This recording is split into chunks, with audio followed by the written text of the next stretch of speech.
The south of Italy, 9th century BC.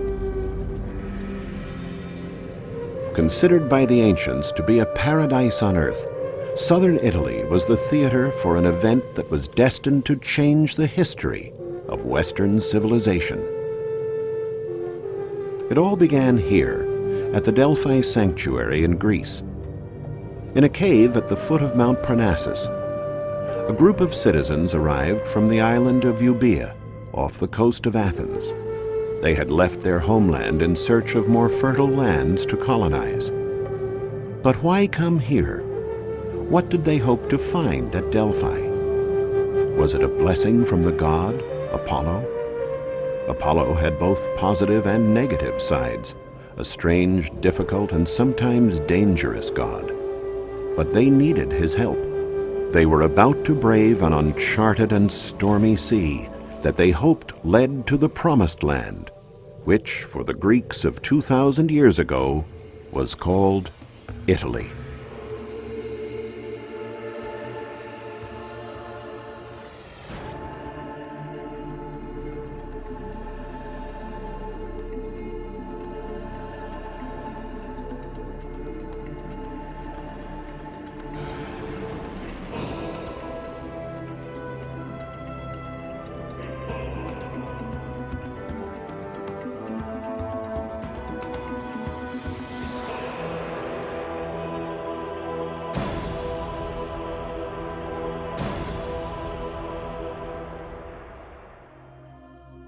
For more than 1,000 years, millions of people traveled to Delphi to seek answers from the oracle of Apollo. His advice was especially sought by colonists setting off to discover new lands. First, there were the uncharted and perhaps dangerous waters that they intended to cross. And second was simply the religious and spiritual importance of the sanctuary at Delphi at that time. Standing almost 2,000 feet above the sea, between the Gulf of Corinth and Mount Parnassus, Delphi was the Greek or Hellenic world's most famous sanctuary. Some of the greatest masterpieces of Greek art were concentrated around the temple. Today, all that is left of the statues that once adorned the sanctuary are their bases. They were colossal sculptures made of very expensive materials, and there were thousands of them. The sight of them heightened the pilgrims' expectations. There was the bronze bull, donated by the inhabitants of the island of Corfu in 480 BC. This was in honor of a bull who dove into the sea, leading fishermen to a great catch of tuna. And the splendid bronze copy of the celebrated Trojan horse, donated by the inhabitants of Argos in thanks for the spoils of war from a victory over the Spartans. But the centerpiece of the sanctuary was the Temple of Apollo, the god that oversees all beginnings, the protector of order and harmony. For those who made the pilgrimage to Delphi in search of answers, the temple was an impressive sight. It had 6 columns made of tuff along its front and 15 on each side.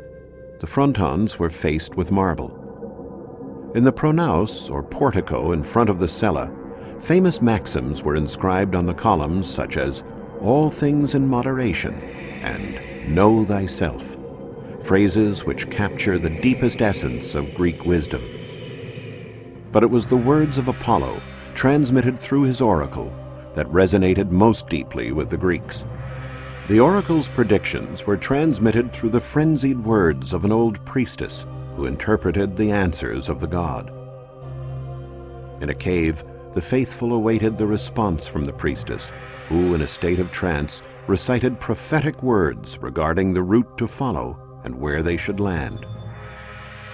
By following these directions, and probably those of sailors as well, the first Greeks reached the shores of the island of Ischia in the Gulf of Naples about 2,800 years ago.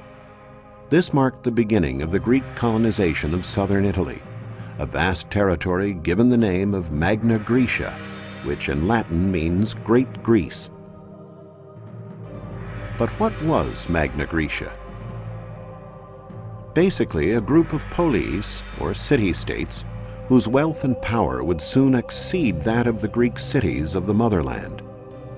For the Greek settlers, used to the searing sun, aridness, and mountains of their homeland, Italy was a true paradise on earth, with its mild climate, abundant watercourses, and fertile plains. From the first cities sprang more. The inhabitants of Sybaris, founded by Peloponnesian Greeks, built Poseidonia, now Paestum. The people of Cumae, originally founded by Greeks from the island of Euboea, created Parthenope, which was to become the Athens of the West and is now known as Naples. Many of the residents of Naples are thus of Greek origin, direct descendants of those early settlers from Euboea. Naples is the commercial and cultural heart of the Mezzogiorno, Italy's south, the promised land of the ancient Greeks.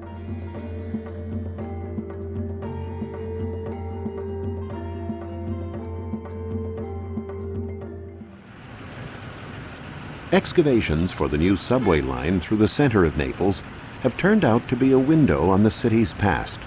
Work in such sites as Piazza Municipio has uncovered not only the old Aragonese walls, but also provided a chance to view a much deeper cross-section of the city's historical layers. Archaeologists from the Naples Monuments and Fine Arts Service have found numerous objects of Greek origin, such as the small fragment of an Attica vase dating back to the 4th century BC, decorated with the figure of an owl.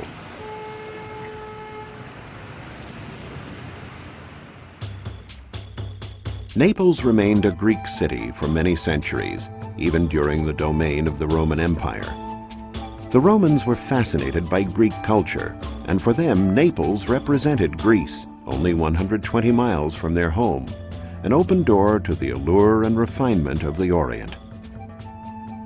Along the hills of Posillipo, a name taken from the Greek Posilipon, meaning the place where one's troubles end and rest can be found, the wealthy Romans built dozens of beautiful villas. Wanting to blend in, the Romans were happy to exchange their togas for the Greek pallium, to converse in Greek, listen to Greek music, and commission copies of Greek works of art. But Naples was not just a tourist attraction, a sort of amusement park for the Romans. The city was a capital of culture in its own right, where one could be born, live, and die in the manner of the Greeks, as Virgil liked to say. And it was here in Naples that the great author of epics wrote the Aeneid. Reproductions of masterpieces of Greek sculpture were much sought after, a big business at the time.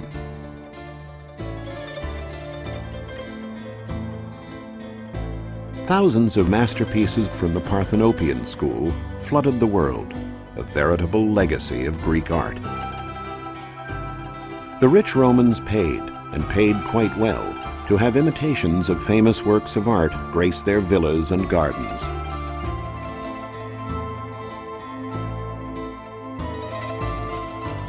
Another aspect of Greek culture the Romans appreciated was theater.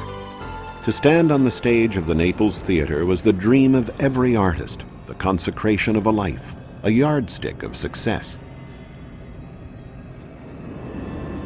The ruins of the Naples Theater have been found buried under later constructions. If you go down into the basements of private residences now standing on the spot, you can discover what remains of the theater, made famous partly because it was the site of an exceptional premiere appearance. The Emperor Nero himself made his debut as a poet in this theater. Nero loved both poetry and music, and performed many times on this stage before an audience whom he spoke with in Greek.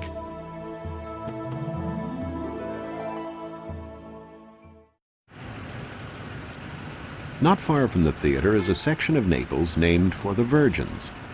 Here, hidden behind this door, several yards underground, is a veritable treasure, a Greek hypogeum from the 3rd century BC. Hypogea were large subterranean chambers having the dual function of being a burial ground and a sanctuary.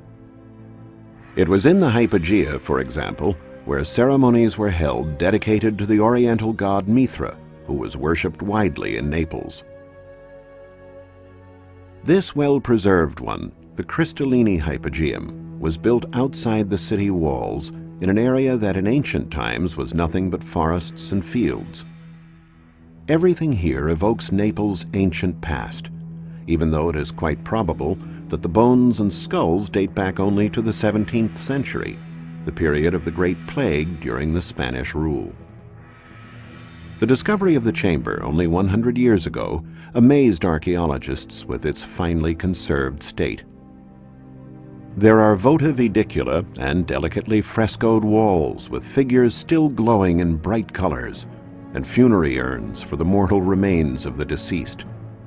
But what is perhaps most striking are the touching farewells to the departed, written in Greek on the walls. Here a father addressed his daughter, Aristogoras, with touching simplicity. "Goodbye, my beloved daughter."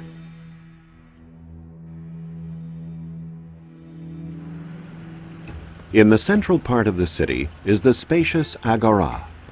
This plaza was the center of the social life of the city and the site of its market.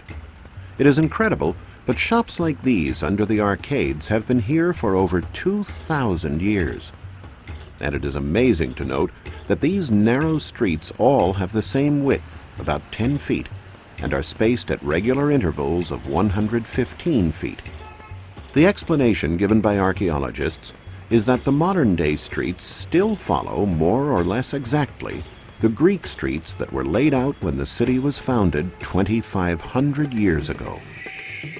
An example is the present-day Via Tribunali, which follows one of the two principal axes of the Greek city, and is one of the few broad avenues in Naples. The Agora is also famous for its magnificent temples. The Church of San Paolo Maggiore is the classic example of a Christian edifice standing on the ruins of a pagan temple. The ancient temple was dedicated to the Dioscuri, Zeus's twin sons, who were doomed to live and die on alternating days. Only these two beautiful Corinthian columns remain.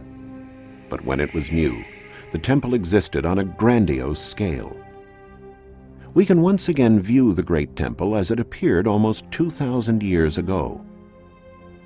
Thanks to a Greek inscription found nearby, it turns out that the temple was restored in the 1st century AD during the reign of the Emperor Tiberius, at the expense of two rich liberti, freed slaves who had become administrators of the imperial family's wealth.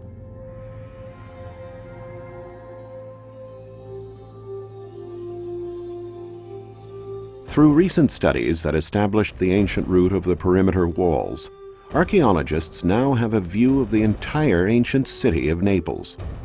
The city is of modest size, but completely encircled by a mighty defensive system of walls and turrets, fortifications that stood up to Hannibal and his elephants during the Second Punic War. Yes, even Hannibal paid a visit to Naples. From the top of the walls, you could have witnessed the dramatic events recounted by the Roman historian Titus Livy that took place in the area near the present-day Piazza Dante in the heart of Naples. Livy wrote, "The cavalry of the Neapolitan army succeeded with rapid sorties to sow confusion in the enemy ranks, and thus forced Hannibal to abandon his siege." Walking through the streets of modern-day Naples, you can see traces in the features and gazes of the Neapolitans of the incredible mix of races that marked this corner of the Magna Graecia during the Hellenic and Roman period. Egyptians, Romans, Italians, Illyrians, and Africans were all accepted within the city walls into the community founded by the Greeks, an exemplary demonstration of tolerance. Naples was only one of many Greek cities in Italy. Paestum, 60 miles to the south, was the location of a very important Greek sanctuary.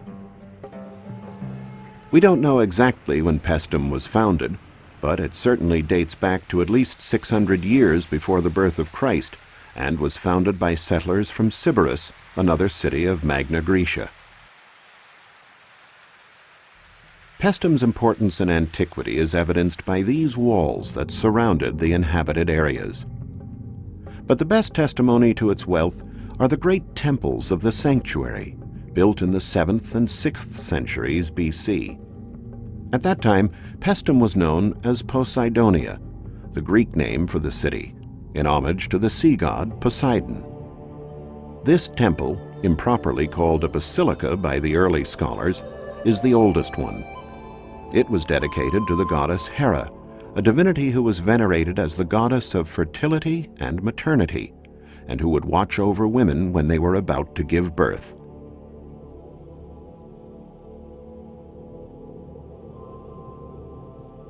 The temple has 50 well-preserved columns that taper towards the top.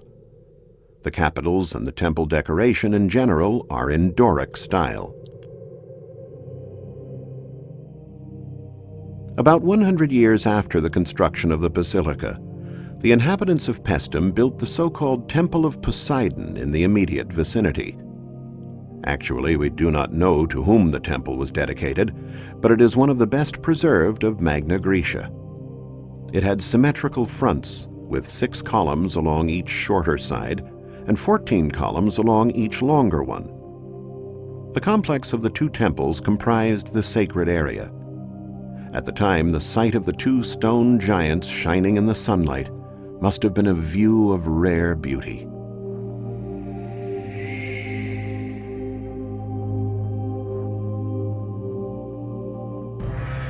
Another great temple of the city is the one dedicated to the goddess Athena.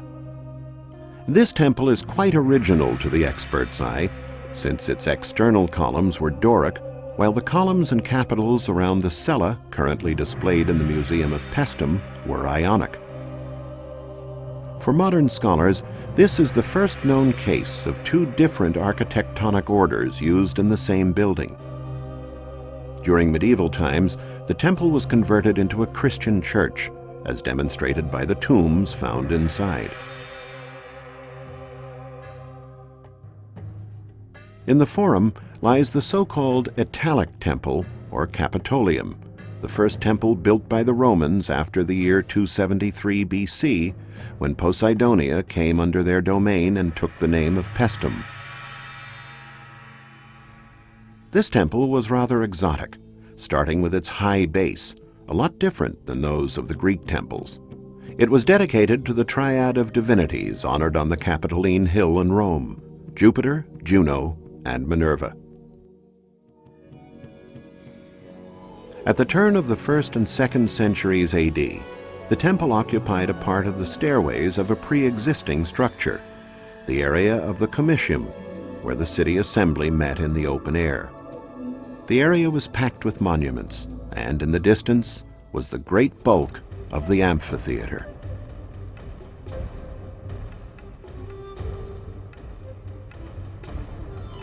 Sacred rites in these temples were carried out under strict guidelines.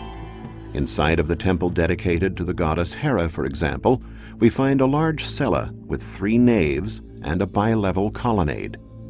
But in ancient times, it was only the priests and initiates who were allowed to walk down the colonnade and enter religious buildings.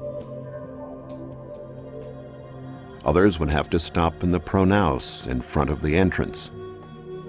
Every morning the priests purified the cella with holy water and made offerings of food and drink to the large statue of the goddess. The door was the only opening in the cella. The wooden ceiling and the imposing statue of the goddess must have filled the hearts of the priests with an indescribably mystical sensation. The temples at Paestum have always fascinated the numerous people who visit them. In the 18th and 19th centuries, famous celebrities such as the archaeologist and art historian Winckelmann and the poets Goethe and Shelley would come to Italy on their grand tour as a kind of pilgrimage in search of beauty. Another fascinating Greek site not far from Naples is a small fishing village known as Potswili. In ancient times it was called Dikyarchia, which in Greek means City of Justice. It was founded in 529 BC by refugees from the island of Samos, including the philosopher Pythagoras, who were fleeing the tyranny of Polycrates. The liberty they won was relatively short-lived. In 190 BC, a Roman colony was instituted on the ruins here that took the name of Puteoli, later becoming Pozzuoli. On the promontory, the ancient acropolis of the city, the Romans built a large temple during the Augustan period. The temple was revealed again recently after a fire destroyed the church of San Proculo in 1963. Pozzuoli was the most important port in the empire for descendants of the Greeks, Rome's true gateway to the sea. There were docks here for large cargo ships that transported goods all over the empire. Today, nothing remains of the ancient piers. Only a 19th century print that gives us a glimpse of its 15 arches. The economic and commercial importance of the city is evidenced by the Macellum, the market, second in size and variety of services only to that in Rome. The Macellum was also known as the Temple of Serapis, after the Greek divinity and patron of markets. In 1750, excavations in the Macellum were ordered by the King of Naples, Charles IV of the Bourbon dynasty. They immediately encountered a small mystery. The columns were pocked up to a certain height with strange and irregular holes. Studies showed that the holes were related to the phenomenon known as bradyseism, the rising and falling of the Phlegrean coast with respect to the sea. The temple was thus at times submerged by the sea, and when it rose again it was marked by these holes made by mollusks known as lithophaga.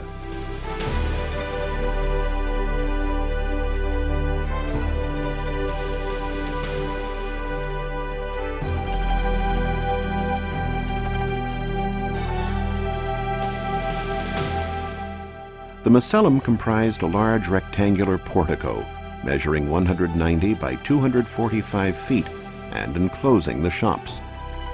It was an impressive and bustling marketplace. At the center of the internal courtyard, there was a round building, the tholos, decorated with marble sculptures and statues. The market was a riot of Mediterranean colors, a meeting place for many different peoples and languages, from Egyptian and Phoenician to Greek and Latin. On display were exotic products, spices, perfumes, ointments, Greek and Egyptian antiques, and naturally, a wide variety of products from the sea. In 1700, in the large apse behind the tholos, archaeologists found a statue of Serapis, after whom the entire complex was named.